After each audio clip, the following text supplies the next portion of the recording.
Hey everybody, welcome to today's Feather webinar. Thanks for joining. Go ahead and drop in the chat where you're joining from today, just so we can get the chat going a little bit. And we'll get started with the content in just a couple of minutes once more people join. Connecticut, that's my home state. I was born there, but grew up in Florida.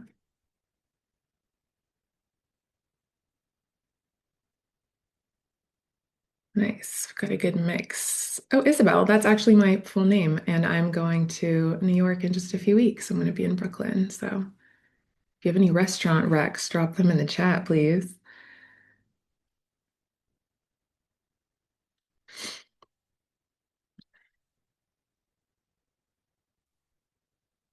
Boston is beautiful. I went for the first time last year in the summer, and it was incredible. Really like well maintained, clean, beautiful city. Chicago, nice. We've got a few Chicago people here. I'm in Gainesville, Florida, which is actually the town that I'm from, but also where Feathr is headquartered. See another Florida peep in here. All right, let me check. I think I'm going to give it just another minute because I see people are still joining. But why don't I wanted to ask this kind of prompting question just to kind of get a read of the room. So go ahead and drop anything and everything that you're doing events wise, if you feel like it's something that's working for you, something that's maybe not working, and that's why you're here today. Would love to just kind of get a sense of what people are doing to promote events. We're going to be talking a lot about digital advertising today, and so I expect a lot of you are doing email and social media. This is already what I'm seeing in the comments. And so one of the things that I really want to um, talk about is how you can actually run digital ads to specific audiences. So this could be people who've never heard of you before, people who have visited your site but haven't registered for your event, and people who maybe have engaged with you in the past but haven't engaged with you recently. There's ways you can get in front of them outside of just the email inbox. So we're going to be talking about that, but obviously everything we talk about today works really well in combination with whatever else that you're doing that's already working, newsletters, email, in some cases direct mail, social media. All right, let me just look through real quick. Yeah, I'm seeing a lot of social and email. See some Google ads. That's great. Uh, Flyers. Yeah. So if you're like a local, performing arts organization or something like that, and you host local events, it makes a lot of sense that you would have some kind of print media, right, to promote the event, but you want to make sure you're showing up digitally as well with that same messaging. So everything's kind of cohesive for people who are seeing your event in different places. Okay. Um, Local media. Okay, so I do see quite a few people are doing some paid ads, but I do see some people who didn't mention that, which is totally fine. That's what we're here to talk about. Okay, uh, MISC on Franklin Ave. Okay, cool. I'm going to pull this chat later so I can copy paste this into my itinerary. Speaking of, if anyone is planning any trips soon and you need something to help you build an itinerary, there's an app called TripIt that my sister introduced me to, and we're using it. We're going together. And we're using that app to create the itinerary, and it's amazing. So it's like super collaborative. It's integrated with everything, like airlines, restaurants. So everything will just kind of like auto-populate for whatever you're planning. And highly recommend it if you're going on a trip, especially with other people and you want to kind of collab in one place. So definitely check that out. But that's not what we're here to talk about today. So let's get into the content. So I'm Isa Hasty. I'm the Senior Manager of Product Positioning here at Feathr. And so today we're going to be talking about digital advertising. We're going to be talking about how you can get people to buy tickets and show up to your events, right? Whether you are a performing arts organization hosting shows or exhibits, maybe you're a museum, you might be a member-based organization, an association, promoting your annual meeting or your conference, and you're trying to drive registrations to that. So we have lots of different examples of ways that real Feathr users and real organizations like yours have done this. And so I'm going to be pulling examples of the ads that they use, the different campaigns that they ran to really drive up engagement and attendance to events. And just so everyone knows, we will be sending out the deck and the recording tomorrow. So keep an eye out tomorrow morning in your inbox for that. And real quick, before I dive into the agenda, I'm going to launch a quick poll just to see if anyone would like to be subscribed to our um, weekly marketing brief. It's called the Good Marketing Brief, and we send it every week. Just looking for it. We've got a long list of polls in here now. All right, go ahead and drop a yes if you'd like to be subscribed. I know a lot of people might already be subscribed, but this is a weekly newsletter that goes out on Wednesdays, and it's kind of just a nice source of truth for all things digital marketing, nonprofit world. We have one specifically for associations and member-based orgs. So if that applies to you, we'll sign you up for that one. And then if you are a 501c3, we'll sign you up for our nonprofit version. So you get, information and resources that are really catered to what you're doing every day.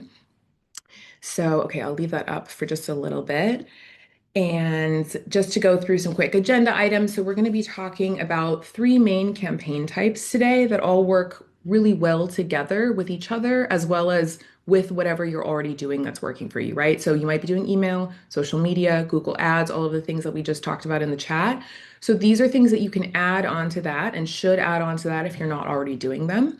So we'll be talking about site retargeting, which is a way to bring back those almost attendees. So these are people who came to your site and left without registering for your events. We're going to be talking about actually how you can activate your existing audience. So all of the data that you have in your CRM or your AMS, right? All of the email lists that you've gathered at events, you can actually do a lot more with that, and you can serve ads to those people in addition to emailing them. And then we'll talk about how you can actually get in front of completely new people who've maybe never heard of you. Maybe they've heard of you from, a peer or colleague, but they've never visited your website. And so we will be talking about actually growing your audience, getting in front of new people so that you can continue to sort of filter them through that funnel of retargeting, right? That we will talk about as well. So it's all a bunch of different campaigns that kind of layer on top of each other nicely.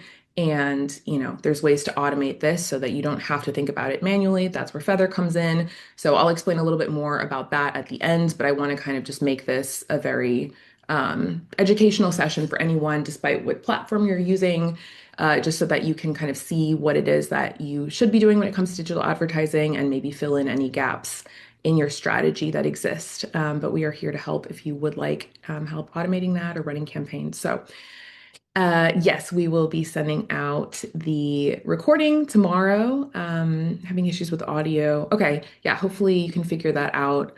I think the audio should be fine. Hopefully it's fine for everyone else. And then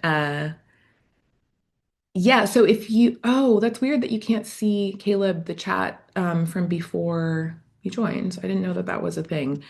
So I will definitely put together a list. But just to kind of sum it up, a lot of people are doing social media, newsletters, email blasts. Some people are doing paid ads. Some people are doing Google ads. So what we're here to talk about today is paid ads and digital advertising. So that's the thing that we're really going to hone in on today. But obviously, it works well with other strategies that you might already be running in your organization. All right, so let's talk first about site retargeting. I want everyone to walk away with at least one thing that you feel like you can action on soon. And I think that this is one of the easiest things to sort of conceptualize and understand how it would work for your organization and also to get set up with the right tools in place. So this is how you bring back those almost attendees, people who, have visited your site and have not actually registered for your event, whatever that event might be. So again, for anyone who joined late, this presentation applies to all kinds of organizations, associations, member-based orgs, arts and culture organizations performing arts, if you're a 501(c)(3 that hosts a gala or a 5K, all of these things are things that all of you should be doing. So I'll be giving different examples from different types of orgs. So hopefully that's helpful and some of it resonates. But just keep in mind that all of these things that we're talking about can be used by any organization that is selling tickets to an event. Okay. So, the challenge when it comes to actually getting people to register is that a lot of people don't register the first time they visit your site. They might not register the fifth time they visit your site. And it takes a lot for them to even visit in the first place. So, we will get to that part, the actually getting them to click through the first time later on. But when it comes to actual conversion rates on these pages, right, you'll have 81% of event page visitors leaving without registering. And so you want ways to bring them back because otherwise, all of those people are just going to kind of fail and won't come back unless you bring them back into the fold. So again, showing up on social media, having some organic presence, doing some paid ads there is important, but you can't email blast people whose emails you don't have, right? And a lot of the people who are visiting your website, you might not have their email. If they've attended an event before or they've signed up for your newsletter, you do. But a lot of this web traffic that you're getting every day, every week, is traffic that you might never see again if you're not running ads to stay in front of them and bring them back, right? Because you cannot show up in their email inbox. Some you can, but for the most part, your web traffic is going to be people whose emails you don't have, and you want to be able to capture those people. It takes 7 to 8 touch points. There's sources that say it takes way more than that. We don't really have an exact number. All we know is that it takes way more touch points now to get someone to actually take action on your website than it did before, even 5 years ago, 10 years ago, right? And so you want to be showing up as many times in as many places as possible and creating a very personalized, individualized journey for people because that's what we expect, right? We're all having our own individual, user journey online. We're going to different websites. We're putting something in a shopping cart and not buying it. We see ads, we go back and buy it later, right? So you want ads, you want to be showing people things that are going to remind them of things that they've already been interested in. And so if they have visited your event page, that means they're interested and you need to get back in front of them. A lot of organizations are doing 1 or 2 email blasts. This is not enough. And again, this does not get you in front of a huge portion of people who are visiting your site and who are interested, but you don't have their email address. And so you cannot get them to register. So it's not just selling free events. This applies as well. So I should say any event that requires a registration or a ticket sale, right? So any event page where people have to fill out some kind of form, give an email, give some information, and click that they want to come. That's what we're talking about here. So all that you need to do any of what we're talking about is an event page, right? And then we'll talk in a second about what that looks like. But basically, you're putting a tracking pixel on that page so you can track all of this traffic that's coming to the page. So if it's a free event, this applies as well. You want to be tracking that too, right? To see what's working, what's not, what ads are actually bringing people in, what language is working to get people to register for that free event or to pay for the ticket. And so this is kind of the idea here is that your future attendees are already interacting with you. The question is whether you're actually staying in front of them until they convert. And not everyone's going to convert, but a lot of people will if you provide them with reasons to stay in front of them, give them compelling reasons to come to your event. So this is sort of the typical sequence of actions. People will visit your event page. It might be because, they have heard of you before and they're coming again to see what you have going on. Maybe this is a new person that just heard about you and clicked through from a Meta ad that you're running, right? As an audience expansion campaign, maybe you're running some ads on Meta. Someone clicks through and says, "Hey, what does this, organization have going on? What's this event all about?" They might be really interested in it. They might consider registering. They might then go to another room to grab their wallet and get distracted and leave. They might get an email that pops up and they click on that and they close the tab and they never come back, right? So those are the moments where you need to get back in front of them and capture them and bring them back because clearly they showed some interest. And so you want to make sure that those people don't drop off because those are your warmest leads. And so, yeah, this is often the unfortunate outcome of not having tracking on your website, not tracking who's coming and not showing up for them is that these people never hear from you again, never come to your events. And it's this whole audience of people that were super primed for what you have to offer who might never get to see it. So with the right system in place, obviously the story can end very differently. If you show retargeting ads to people who visited your website. You can do this across Facebook, Instagram, all of the websites people are browsing on, mobile apps, right? You can do connected TV even. So those ads that you see when you're streaming a show or a movie, and then you see an ad that you're like, I think this is personalized to me because this is related to a website I visited this week or something. You can do that as well. Show up with ads about your event.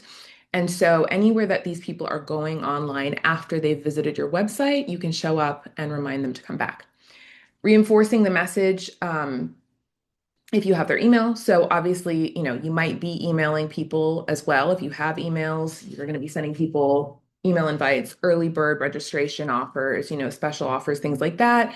But this helps you reinforce the message when you're showing up with ads online across the web as they're browsing every day on social media. That will kind of help supplement whatever they may or may not be seeing in the email inbox. So I think it's important to realize how many different sort of segments we have here. There's all of the people whose emails you don't have, right? So you want to be serving them ads. There's a lot of people whose emails you might have. That does not mean that they're seeing your emails, right? Inbox fatigue is real. They might be missing your emails. They might see one, but that one is not enough to get them to actually register for the event. And so you have to be showing up in more than just one place. Urgency gets their attention. We'll talk a little bit more about some of the ways that you can drive urgency, some of the specific things you can say, imagery you can use to do this, but this is a great way to kind of get people to actually act immediately. And you want to do this especially as you're getting either closer to the event or as somebody has engaged with you more. So again, there's sort of the funnel of timeline from when you start promoting to the event date. Urgency happens like as that goes on. But then for each individual person, you might have somebody who visits your event page really early on when you're promoting it, and they visit again and again. And that person actually, you can drive urgency much earlier on in the overall timeline for that person because they're very interested and they're indicating that they're interested versus someone who maybe visits once early on and then they visit one or two times right before the event. Then that's when you want to drive urgency. So it has to do with the actual event timeline as well as each individual person's timeline or journey with you, right? Again, you don't have to think about doing all of this manually. This can all be automated, but just kind of wrapping your mind around the idea that digital ads are so important because they really are timely. They're showing up for people based on exactly what they're doing on your website and then everywhere else online. And they're seeing that messaging that's tailored to them and their journey. And so that's what's really important. And that's something that you can't do as easily with email or organic social or boosted posts or anything like that. And so then the outcome here is that they will return and register for your wonderful event. And yeah. Okay. Early bird deadline used to be a registration driver, but last year it wasn't as much so. Many attendees registered much closer to the meeting, and I've heard that's a trend across the board. Okay. Interesting. Interested to hear if that is something that others are experiencing as well. And it makes sense too, especially if you are, I would say if it's like a local event and you have, um, a lot of people that are maybe going to register right before or something because it's like nearby and last minute decisions. If you're talking about like an annual meeting or a conference or a bigger event, that might also just be, budgets and things like that, depending on who your attendees are. They might be trying to kind of wait until more decisions have been made in order to actually make that purchase. So, okay, yeah. Yeah, interested to hear if other associations are experiencing the same thing. Um, okay, interesting. Yeah. And again, this that actually plays in really well to what we're talking about because early bird as a concept really is more about the timeline of your event, right? That when you start promoting it, that's early bird, and then when the event happens, you're going to be driving more urgency there. But you can forget about early bird if that's not working for you and just think about each individual's journey with you and drive them to your website, bring them back, add a little bit more personalization, a little bit more information each time you show up with an ad, right? The more engaged they are, the more compelling and engaging and personalized your messaging should be on their journey. And then you can drive that urgency at the end because they are, showing you that they're about to buy. So it is really kind of two different funnels, I guess. And so it's interesting. I do think that this kind of makes sense because people are really just sort of on their own journey with you and the things that have worked in the past in terms of like get your tickets now because they're, going to be sold out, or here's a special deal, like that might not actually appeal to people as much as whatever they've got going on in their own decision-making process, the sort of self-guided buyer journey. So that's what we're talking about. Okay, cool. Keep the conversation going for sure because this is interesting. I'm going to read all of these later. But good to know that early bird is actually maybe not performing as well as it used to. Okay, so what is site retargeting? I feel like we've kind of talked about this already, but a visitor lands on your event page. The tracking pixel that you have installed on that page identifies them, right? It basically identifies them by their device, it cookies them, allows you to follow them with ads around the web, but this is a privacy safe strategy. So you are not stealing their information. You don't have access to their name or their email. All of that data is anonymized in your marketing platform, and you're simply serving ads to people who have met a certain criteria, like they've visited your event page and left. They've visited maybe your event page and your homepage, and you want to serve them a specific ad. So you can get really targeted in terms of how you segment website visitors, putting them in sort of different buckets and then serving ads to those buckets depending on whatever those people did. And so your ads will follow them across the web, and then ideally they will return and register for that event. So this part, the tracking pixel on that page, is really the core of what we're talking about. You have to have this installed. Everybody should have this installed on their event page. If you are a 501(c)(3) and you have a donation page, you should absolutely have a tracking pixel installed there because you can do the same thing, right? You can follow potential donors after they visit your donate page and then leave without making a gift. You can serve them ads and be like, hey, come back, give your gift, right? Same goes for anything course registrations, membership drives, any of the things that you're doing on your website. If there's some kind of action that a user needs to take, this applies. You want to be tracking those people, their activity, and then following up with them and getting them to come back and take that action. And it's actually a really, really simple process of just installing this on each of those pages that you want to track, setting up ads, and then you set the campaigns and it's all automated. So why does this work? These are people who are really warm leads. They've already shown interest by visiting your website one or more times, right? You're not interrupting strangers. They are interested because they literally came to your site of their own accord. So this is not some cold pitch. This is a reminder to a warm audience.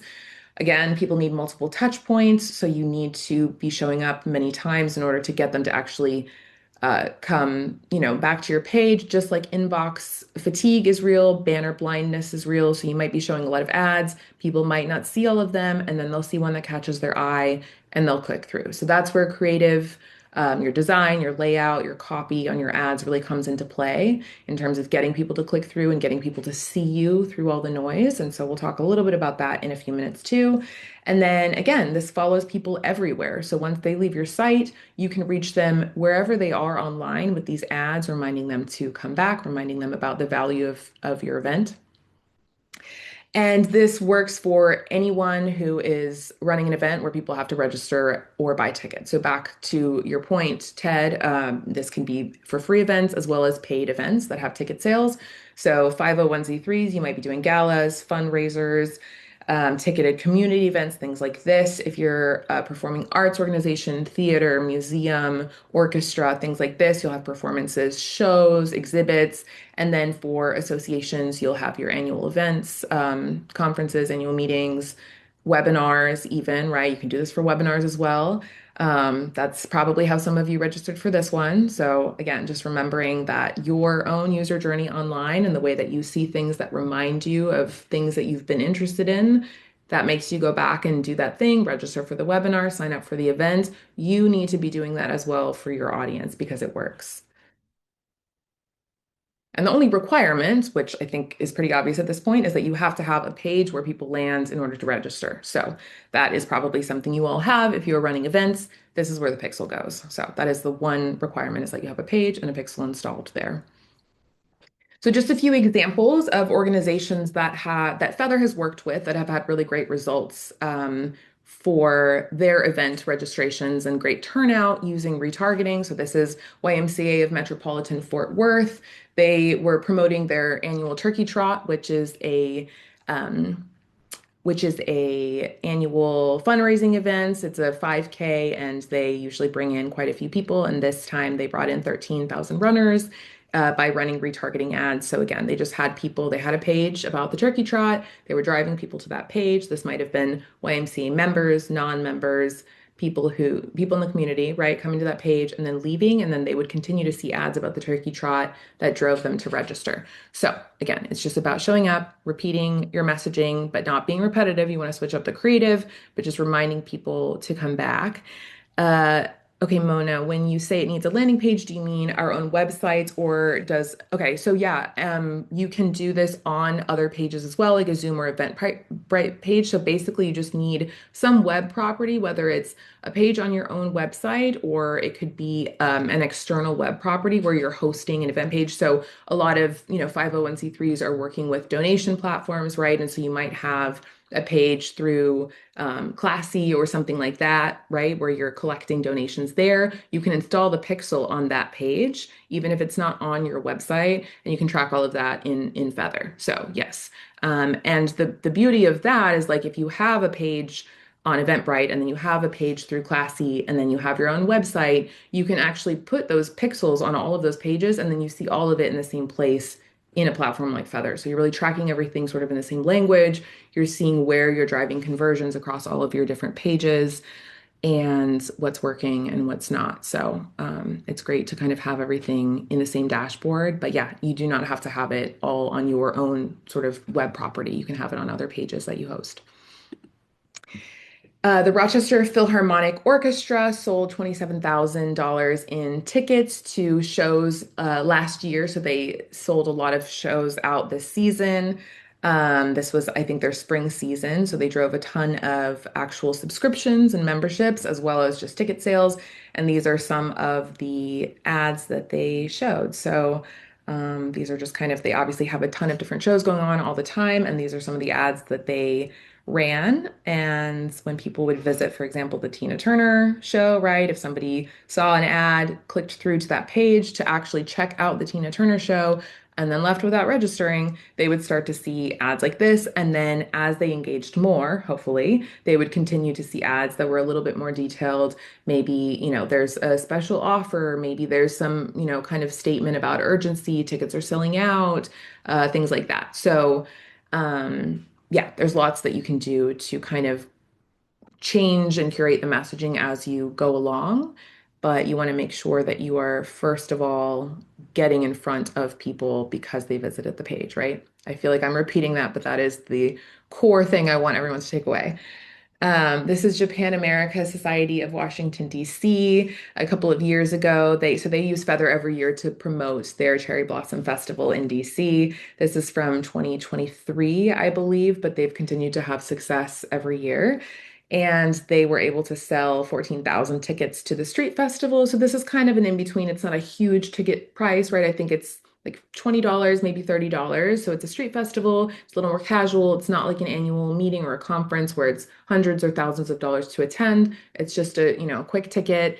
But they tracked everything here and they were able to track this, number of ticket sales, which ends up adding up to quite a bit of revenue. And so you want to be tracking, even if it's a really, cheap event to buy a ticket to, even if it's free. If it's free and you're getting 14,000 people or 20,000 people or even 5,000 people to come, right? Even 500, like I don't want to ice out anybody who's dealing with like a really small organization. Maybe you're getting up and running and you're really just trying to get people to come to a grand opening or a small exhibit that you have in town, right? All of these things, you want to be tracking all of the activity and all of the conversions that happen for that, because then it's going to give you more information on what's working, how successful things actually were, right? And which ads led to which conversions. That's really important as well. And also, you can run email and social media in Feathr too. And so that's another really nice thing because you can see what campaigns worked for driving conversions. You can see how many conversions came from each individual email, each ad, things like that. So, Arkansas Hospice Foundation hosted their most successful annual fundraiser ever. So it's called Party at the Plaza. They host this every year to raise funds for the organization. And they did this in 2024 and used Feathr to retarget their audience and drive people back to the page and register. So this might be kind of like this is more of like a top of funnel type messaging, right? Free music festival, a little bit of information about the performers, and then a date, join us, right? This is kind of generic. And then you might see something a little bit more detailed, like these, where you have kind of an image of a specific artist, right? So this might appeal to specific people.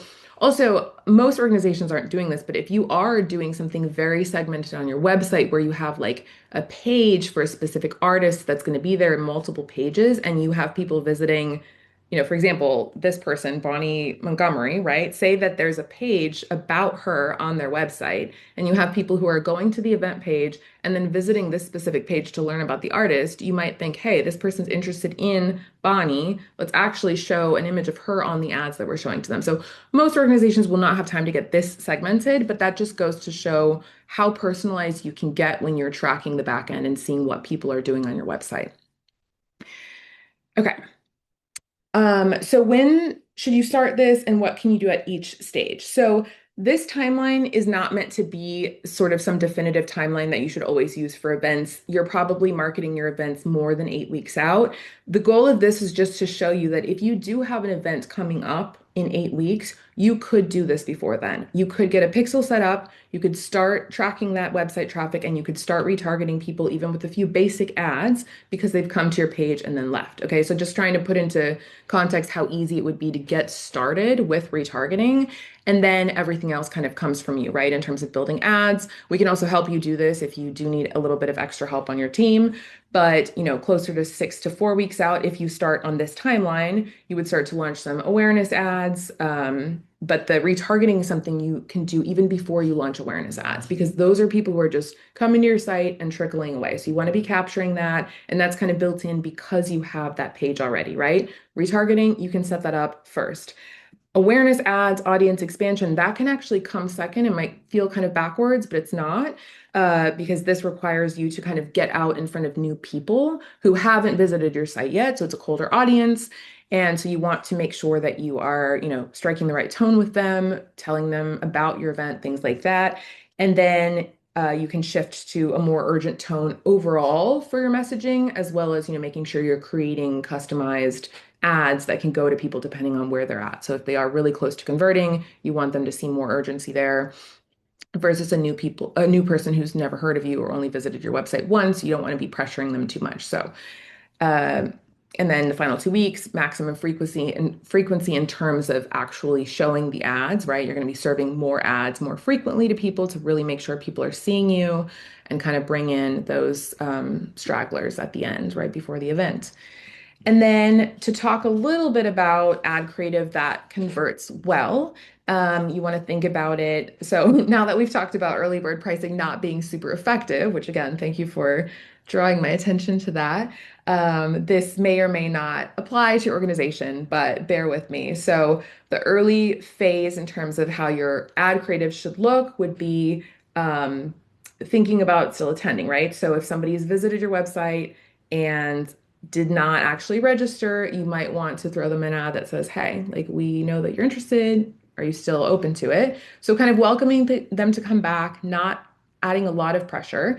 And you might include, photos of past events. These typically outperform like other graphics or stock imagery, things like that. People can really kind of see the difference. So if you have real photos of your gala, your annual meeting, your museum. I mean, I think a lot of arts and culture organizations have really, really beautiful photography. Use that wherever you can in your ads. It really is impactful. And then for that mid phase, so again, for somebody who visited your website, left without converting, you showed them some ads saying, hey, are you still interested? Maybe they come back, maybe they don't, but they have not registered yet. Then you want to get a little bit more urgent, add a little bit more pressure, add more specifics about dates, money they could save if you're offering some kind of special deal, specific speakers, specific artists, specific exhibits that you have going on, right? Maybe a countdown badge or something to kind of remind people, hey, like there's only a limited time window for buying this ticket and we're registering for the event. And then for that final push, you can do actual kind of last chance explicit language around the scarcity of tickets, need to register.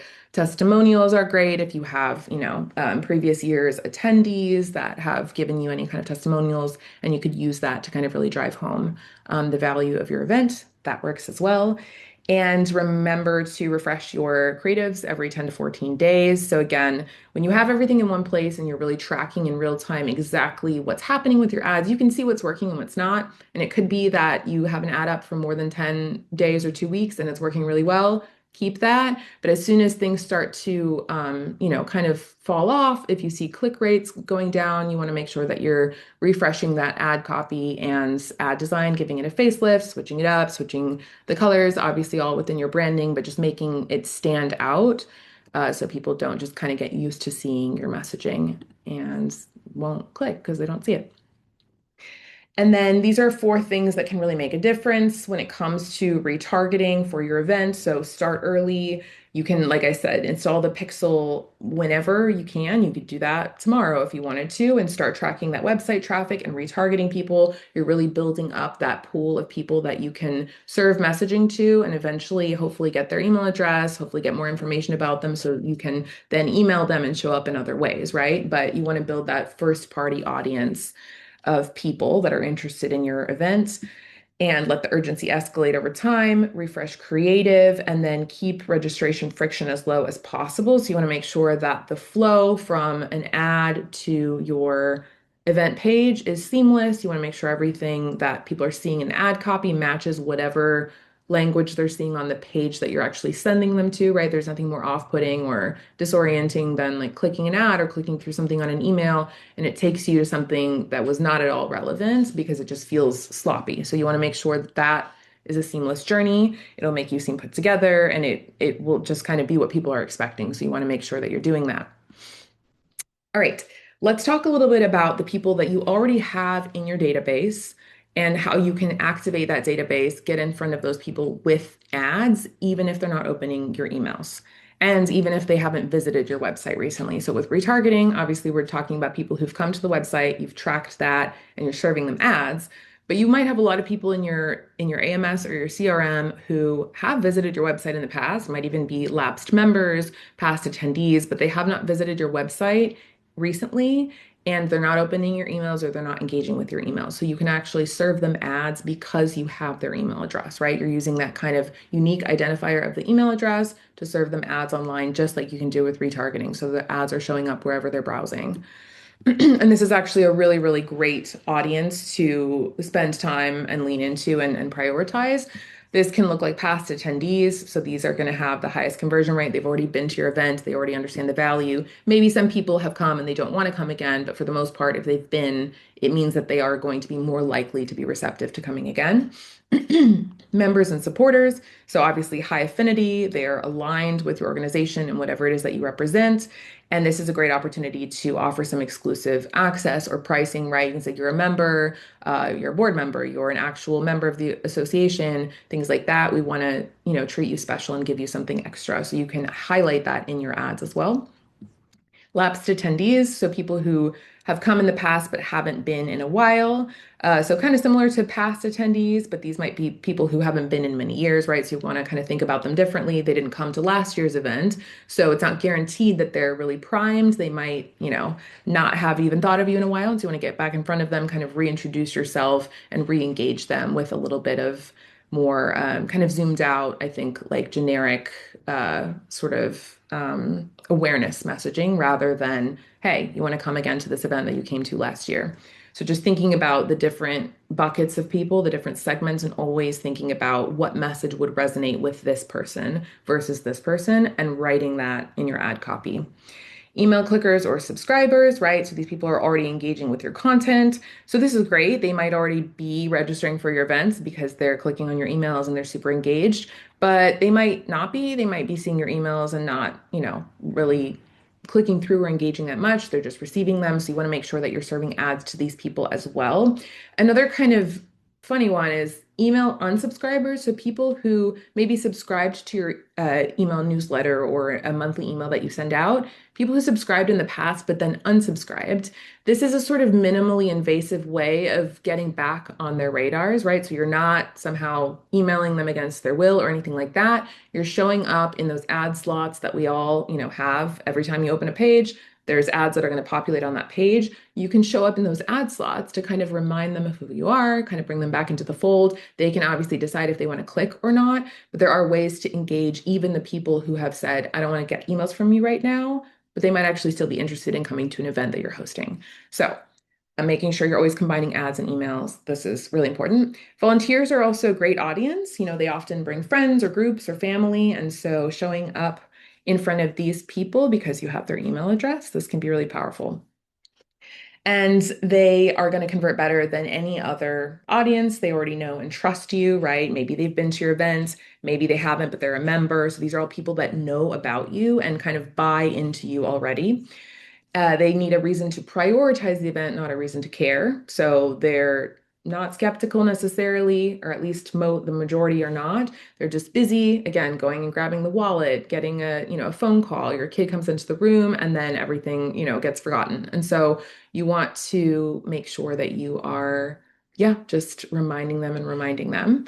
And thinking about it as a timely nudge rather than, again, like that kind of cold pitch. Like that's not what's happening here. These are people who know you, are interested in you, and you're just kind of like, hey. Um, and then again, these people will convert at a much higher rate than cold audiences. So your email list is actually going to be your highest performing advertising audience if you follow all of these strategies. And then different people require different messaging. And so past attendees, you might kind of have the nostalgia angle, right? What's new this year? So this would kind of be people who have been recently, and you don't have any reason to believe that they aren't interested in coming again. So kind of leaning into what they liked about last time, see what's new this year. For members, exclusivity and early access, like we said before. So reminding them that they're a member, they get access to cool things, making them feel seen and special and making them feel like their member dues are, providing something worthwhile and that they're getting, treatment that's different from the general public. If you do have an annual meeting that you invite members and non-members to, right? Lapsed attendees, so these are people who maybe haven't been to an event in a while, but they've come in the past. Kind of, you can get cute with like, we miss you, a new reason to join, but don't assume that they're gonna have these feelings for your event. You kind of want to start over, but it's not a completely new person, right? It's been a while. Here's what you've been missing. Email clickers, so people who are engaged via email, right? And they're showing up on your event page because you've emailed them, but they're not actually registering. You want to show them some messaging through your ads, getting them to come through. And then volunteers. So again, just really leaning into the values that matter to people. And so leading with community, mission, value statements, and then yeah, that's going to be what really kind of gets volunteers to become engaged and want to attend something and bring their people along. A couple of examples here of CRM retargeting. So the American Association of Endodontists also is a Feathr user. They sold $649,000 in conference tickets a couple of years ago to their annual meeting. So obviously this is an extremely high ROI, right? Because this is an expensive event. So you want to think about it for associations on the call, whatever your event ticket price is, you can sell a lot of those tickets through these strategies and you will get a really high return. For organizations with free events, obviously you're getting that community building, you're getting probably a bunch of emails in your database that you can then market to in other ways, and you're just building relationships. For a show that costs $50, like that matters a lot, and every additional ticket that you sell matters, but you're not going to see values like this for a performing arts organization. I mean, that would be amazing if you are able to achieve that, but you're going to see really high numbers for conference tickets and slightly lower ROI for, but it just has to do with what you're selling, obviously. But the goal is to sell as many tickets as possible, to drive as many registrations as possible.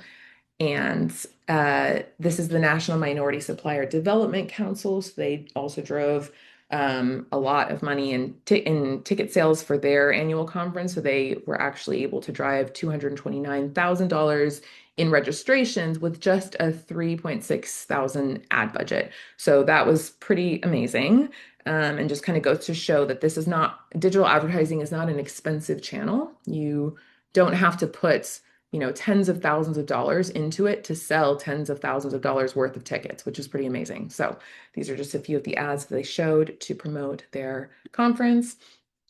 And then again, email and ads together is going to outperform either or. And so when you are only using email, people are maybe not seeing you, right? They have a crowded inbox. They might ignore it if you send it at the wrong moment.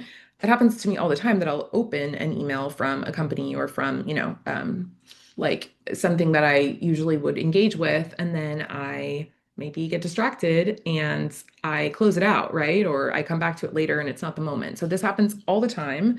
You want to account for this. And then there's no follow-up for all of those people who aren't opening your emails, right? So again, thinking about all of the different sort of ways that people can engage with you and why they wouldn't end up registering and kind of filling that gap, however that makes sense. Email and retargeting ads together. Email plants the seed. So if you have their email already, you can send emails and then supplement that with ads. You can also run ads. People might see those first, right? Might visit your site and learn more about the event. And if you already have their email, then you can follow up with an email saying, hey, buy your ticket now. So just clarifying, just because somebody clicks on one of your ads and comes to your site does not mean that you can email them. You have to already have their email because they've opted in. So again, just protecting user privacy and all of that, while still showing up as much as you can in front of people.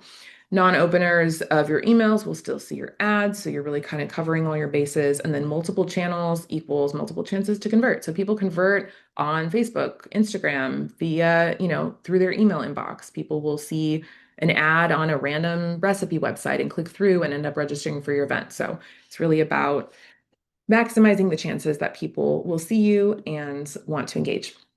So, a couple of quick campaign ideas for the audience that you already have, right? So, all of the people whose emails you already have, just think about anyone basically in your email database. These are some things that you can do. So, this works best for members, major donors, or board members, right? So, you might do like a VIP or early access kind of offer. And so, there's some ideas here about how you could promote that, special pricing, make your invitation personalized, things like that. So, again, if early access stuff isn't really working for people, then don't do that. If you think it might, or if it is working, test it out.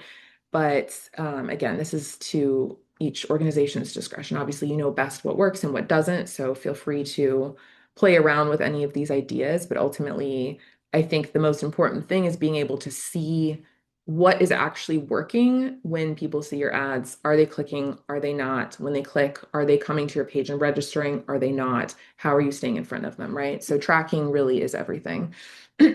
Another campaign idea is to ask people to bring a friend or a colleague. So this is for people who maybe have come in the past or volunteers, right? Again, because they might be looking for the social or community component, and highly engaged people who are maybe subscribed to your email newsletters. So these are people who are probably kind of engaged with the idea of you, the idea of your event, and might be likely to want to spread the good word, right? So you could have people forward to a colleague, offer group rates or table pricing, things like this. Even offer ways that they can share easily on social media to get friends and family to get involved and come to your event. All right, now let's talk really quickly about how to actually get in front of completely new people, right? So we've talked about staying in front of people who visited your website, whether or not you have their email address. We've talked about getting in front of people whose emails you have with ads. So you're really kind of surround sound, showing up in all of the places. Now let's talk about people who you've never met before, who've maybe never heard of you before, but for some reason they're likely to want to attend your event. So you can do what we call geofencing. So you're basically targeting people based on their physical location and serving ads to them because they are or were in that physical location. So this could be industry events. If you're an association and you're trying to sell tickets to your event, you might actually geofence competing events, right? Because if you know, okay, the people that we're trying to get to our event are going to be at this event, let's geofence that venue and serve ads to those people because they were there. This can work for college campuses, company headquarters. So these are some examples that apply really well to association and member-based organizations. For for 501(c)(3)s, right? If you're looking for attendees, you might geofence specific neighborhoods in your area. Another cool example I heard from Playhouse Community Theater, which is in Memphis, I believe, they actually geofenced other nearby theaters because obviously people who are going to other theaters are theater goers, might be interested in their shows. So you're not trying to steal attendees, you're just trying to spread the word about what you have to offer to people who obviously are already interested in what you have to offer. So there's really cool creative ways that you can geofence places and kind of thinking about, okay, the people I'm trying to reach, where are they spending time? Where are they working? Where do they live? Where are they coming together, right? Churches are another one that people often geofence. It's often for, a fundraising kind of donation-based thing, but sort of really targeting groups of people who are in specific places based on their affinity for your cause or your event, things like that. So again, just thinking about where people are and serving them ads because they are there. And then interest-based targeting, so you can pull a lot of online behavior. Again, all of this is anonymous, but seeing, what people have engaged with in the past, what they're searching for online, what they're interested in, shows that they've attended, right? So another great like theater example, if you're hosting a show, you can see people who have an affinity for horror shows versus family-friendly shows, Broadway, things like that. And then you can serve ads to different cohorts based on whatever it is that your event is and sort of making sure that you're trying to get in front of relevant new people because obviously there's a whole sea of people that you could serve ads to, but you want to kind of narrow that down as much as possible and serve ads to people who have some affinity or interest in what you're offering. A really cool example of geofencing and affinity and interest-based targeting coming together nicely is this beer fest. It's called Charleston Beer Fest, and it's run by Palmetto Community Care in Charleston. And they run this every year. It's a fundraiser for their cause, but they geofence nearby breweries, they geofence restaurants, events that are happening nearby, right? Because those people are clearly event goers, they clearly drink beer, they might be interested in a beer fest. And then they also ran affinity targeting campaigns. Targeting people based on what they're interested in, what kinds of tickets they bought in the past, right? So you can really kind of marry those two things and get in front of a very niche local audience of people who are going to be likely to come. And so this is a really great example for like a local event, but obviously you can do similar things for a regional conference or something like that. You want to be targeting people who have attended similar events. So you can geofence events, you can geofence relevant company headquarters where those people are working, right? And then you can also narrow down through affinity targeting or interest-based targeting or professional, we'll talk about that in a second, but basically narrowing down based on what industry they're in, what their titles are. You can get really specific in terms of finding people, layering on these different segments and targeting smaller, more warm groups with your ads.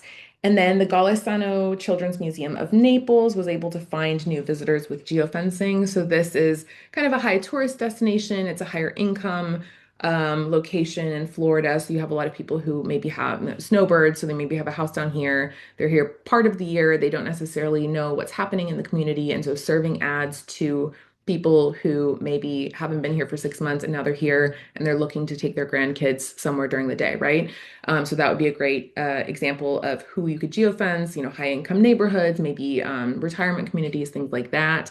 And then you can also geofence, like tourist locations, like other places that tourists might go, even, airports. Like we see that sometimes if you're hosting a conference or an event like this, you could geofence airports, train stations, like any kind of local places where people would be arriving because they're now in your city, and then they'll see your ads for your events or whatever it is that you're offering because they sort of were in that pretty predictable place that a tourist is going to be in when they come to your city. And then lookalike and professional targeting. So kind of just talked about this, but really getting in front of people based on who they are, right? So you can narrow down for job title, industry, company size, things like this. Running ads on LinkedIn when you're targeting based on these things is really powerful. And so you want to make sure that you are showing up on multiple channels with your ads, obviously. And the national trial lawyers did this as well. They were able to sell $247,000 in conference tickets using Feathr and doing some geofencing, some affinity targeting, and some lookalike targeting.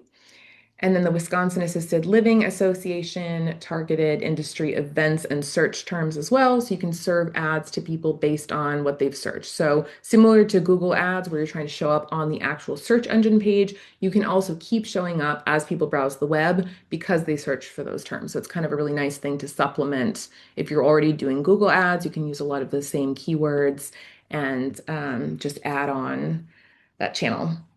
Right. Reminders to always use geofilters. So you don't want to be, narrowing down for people in a specific industry or specific income bracket and then targeting all of those people all around the world. You want to make sure you're targeting people in specific areas so that you're not wasting budget. So for local events, you might want to start with like a 15 to 20-mile radius, or maybe you measure it in like distance, in terms of like how long it would take to your event, things like that. But just kind of be realistic about who you're trying to reach and make sure that your campaigns reflect that. So you're spending your budget where it counts. And then for regional conferences, you can go broader, but you all have a good idea of who you're trying to reach and where they are. So just keep this in mind when you're actually setting up these campaigns. And then I know that people are going to start hopping off. So I want to run a quick poll just before people got to go. Um, Let me get this up. And then I have a couple more slides to go through, but I just want to make sure I get this out. So if you want a personalized walkthrough of how Feathr can help you do a lot of the things that we've talked about today, go ahead and drop a yes, and we can have somebody actually walk you through how you can run a lot of these campaigns for your organization to drive event attendance. So um, I'll leave that running for a little bit. And then, okay, so cold audiences don't want information, they want to feel something. So, unlike the audiences we talked about earlier, who actually are engaged in some way and probably just need some convincing to move over that finish line, with cold audiences, even if they're relevant for you, they might not actually want you to bombard them with a bunch of dates and information yet. They just want, to know why they should be interested. And so, you want to lead with emotion, lead with good imagery. Again, using real event photos can be really powerful here. Keep your copy short and sweet. There's nothing worse than an ad that's just tons of copy and details about things. All of that belongs on a landing page, on your event page. The ad is just meant to draw the eye and get people to be interested enough to click. And then test 2 or 3 versions of messaging just to see what works best.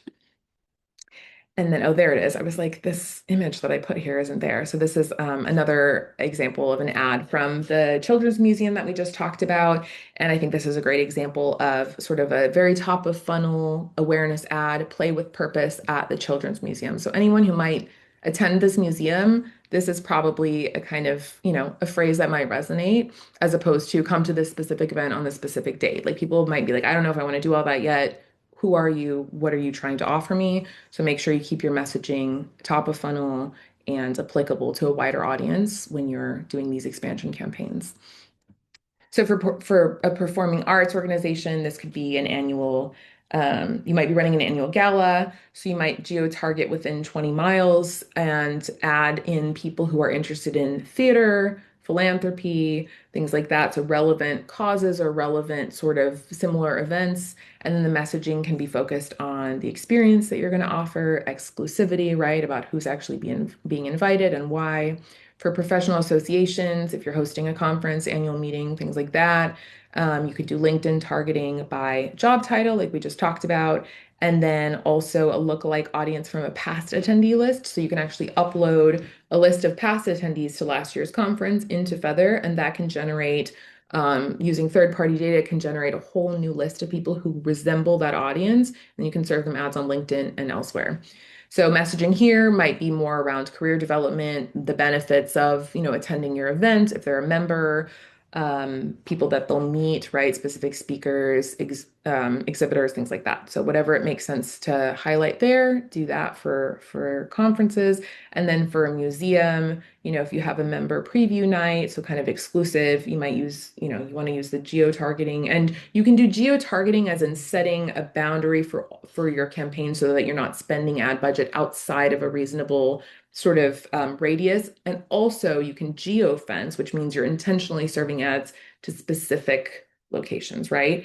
And they'll see those ads after they leave. It's not like, oh, if somebody's at a specific spot and they don't see my ads while they're there, I've failed. You're geofencing that space because they're there, but then they'll continue to see your ads because they were there, right? So you're kind of thinking about the places they spend time, and then they'll see the ads because they were there. It's not like you have to get in front of them in that, while they're at a show or something like that. So it works really well for that. And then I know we're up on time. So just want to kind of sum up by saying that all of this works well when you do it together. So audience expansion is kind of the top of funnel, and then you're feeding people in, trying to get them to come to your site, following up with them when they come to your site and don't actually convert, right? Don't buy a ticket. And then CRM retargeting is what you can do to actually stay in front of your warmest leads, who are people who have engaged with you before, have given you their email address, their members, their donors, things like that. So I included a kind of timeline that I think might be helpful here. I'm not going to go through it all because I know we're at time and I don't want to keep people, but I'll send out the deck tomorrow and feel free to take a look at this. Just kind of an idea or a template for what this could look like for you. But I do want people to come away feeling like these are doable things, right? So if you only do one thing after this, it should be, if you don't already have it, to install a tracking pixel on your event page and build some retargeting ads and start serving retargeting ads to people who are visiting your page. They literally are interested in your event, and for some reason they didn't register. You have to keep showing up for those people. So this is the thing that you should do if you aren't already doing it. Some other things you could do are pulling a list of past attendees from your CRM, right, or your AMS, thinking about them, who are they, separating them from sort of your general list, and thinking about some targeted messaging you could use or special offers you could send them because they're, already engaged with you in some way. And then create a few different ad variations, play around with copy, with layout, things like that, to kind of try to tap into all of the different things that we talked about today in terms of messaging, and play around with some email copy. Another thing that ad copy can be really helpful for like testing messaging. It's like really concise. It's people are either going to see it and click it or not. So it really does tell you, like, is this messaging or is this language resonating? Does it draw the eye, or are people kind of scrolling by? You can do the same thing with email subject lines, and those can sometimes inform each other, right? If an email subject line is driving a lot of clicks, you might play with similar language for an ad and try to get people to click on that as well. And then choose your urgency milestones and put them on the calendar already. So kind of just getting ahead of that with your team, thinking about what you need to be doing and sort of bucketing out the different campaigns that you want to run based on that timeline. So really getting ahead of that as much as possible. But again, this is the thing that I want everybody here to do if you're not already doing it. And the bottom line is that better event attendance comes from better follow-up, not just bigger reach. So you're not just trying to get in front of everybody in the world, because no one has the budget for that, and everybody in the world is not interested in every single event. So you want to make sure that you're getting in front of the right people with effective follow-up that's going to convince them to come back. And that is going to be what helps you succeed. Okay. Thank you for joining. Thanks for everyone who stayed a couple minutes after. I'm also going to launch one more quick. Let's see. Okay, let me end this one. So I built this quick feedback form that I would love for anyone to fill out. You can do it after we hop off, but I'm going to just launch that so it starts. I just would love to get some feedback on the content, how this was for you, if there's any topics that you feel would be helpful for me to cover in the future. And yeah, so go ahead and fill that out for me. It would be really, really helpful for me to get some anecdotal and some quantitative feedback there. So really appreciate anyone who can do that and everyone who's joined today.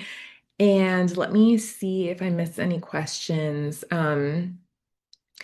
So Lynette, so this is something that you can do in Feather when you're setting up a campaign. So whether it's a retargeting campaign, a CRM retargeting, maybe you're doing an affinity campaign, the geo filter is something that you can just set in the campaign view. So it's really easy to do. You can do it, with a map. You can set the number of miles of radius that you're looking for. You can target multiple different areas in the same campaign. So it's pretty user friendly and flexible, but you're basically choosing where you want to target and just setting those constraints in the campaign and then launching it, and it will not, reach people outside of those boundaries.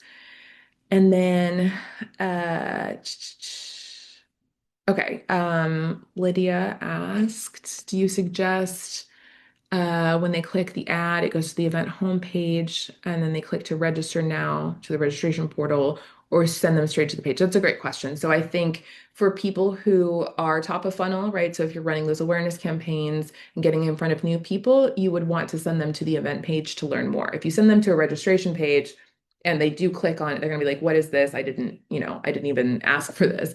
And so if you are guiding them to a page where they can actually learn about your event, then they can decide for themselves if they're interested. And then once they've visited that page a few times, then you can send them to the event portal or the registration portal, right? Then your ads can direct them to the page where they're actually going to be able to make that conversion. For people who've attended in the past, you might send them directly to the registration portal, although I think that's still, maybe you include some language on that page as well. So it feels kind of like an inviting, it's not just like a form to register, right? You might include some of the copy that's on your event page on the registration page so that people can say, like, okay, this is what I'm registering for.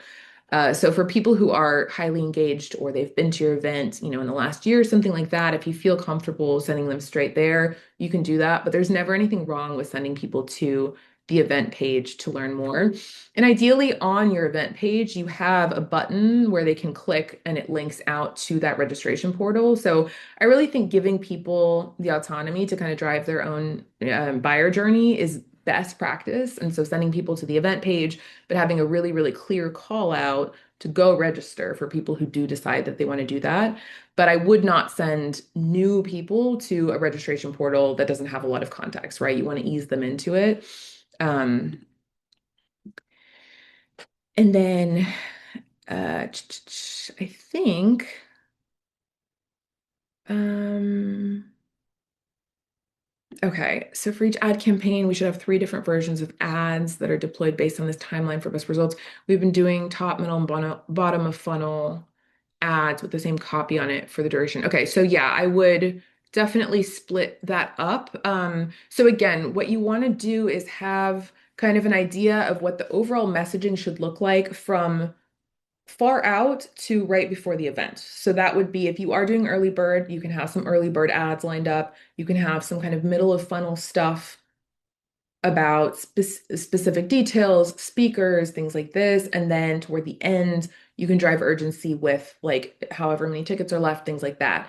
But you should also have things set up so that if an individual person comes through, clicks on one of those ads at the beginning, and is highly engaged, and they click on your website multiple times, they visit the event page, they seem like they want to register, they should not continue seeing those generic ads along with everyone else, right? They should then kind of be on their own journey where they're seeing more detailed, more personalized ads as they go. And this is where website tracking, segmentation, and ad design come into play. Those all kind of get married into being able to serve each individual user with the perfect message for where they're at with you so that you aren't just sending out generic messaging to everybody. So yes, absolutely you want to differentiate between 8 weeks out, 3 weeks out, and 2 days before in general, but also you want to have ads that speak to individuals based on where they're at with you, what pages they've visited, if they've attended an event in the past or not, right? Things like that. So this is again where automation comes into play. Nobody can do all of that, but you can set this up easily with segments in a platform like Feather. Um, uh, Emmanuel, so your question about, I think what you're asking is, do you put the pixel only on an event registration page or on the entire website? So that's a great question. Obviously, because we're talking about events today, I'm talking about putting a pixel on the event page so you can track those registrations, right? And retarget people. You should absolutely be doing this on other pages on your website. So if you have a donations page, you want to be tracking that using a pixel, following up with people who visit and don't make a gift.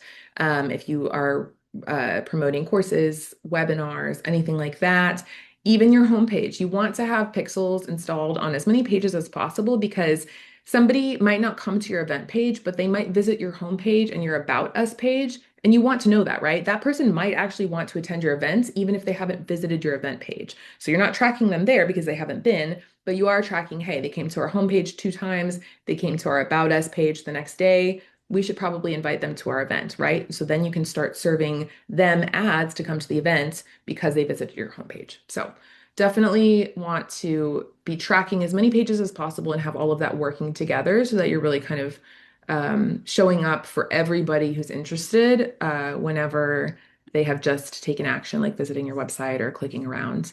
Um, Hopefully that was helpful and answered some of these questions. I think I covered most of them, but if I didn't, I will take a look after and make sure I get to anything in my follow-up email. But yeah, I will send out the deck tomorrow.